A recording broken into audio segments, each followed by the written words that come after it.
یەک لە خۆشترین ڕۆژەکانی ژیانم بوو کە ئەڵایەکەم بەرز کردەوە. من لێرەوە زۆر سوپاسیان دەکەم، من بۆ زۆر سوپاس پاڵپشتیان دەکەم، هەموو کات جێگای شانازی نەبووم.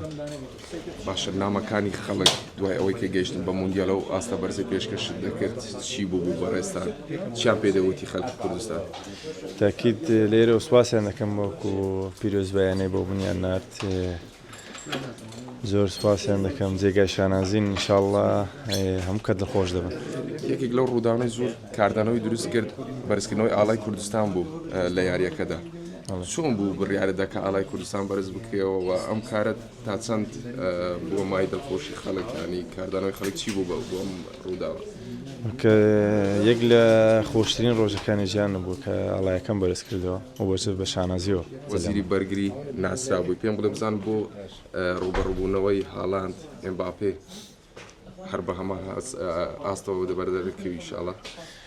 بەتاکید قورسە یعنی لەگەڵ ئەو منتەخەبانەوە و یاریزانانە، بەس ئینشاڵڵا خۆمان باش ئامادە دەکەین، ئاماجەمان باش دەبی لە کۆمەڵەکەتان سەرکەوتون بەدەستێنین ئینشاڵڵا.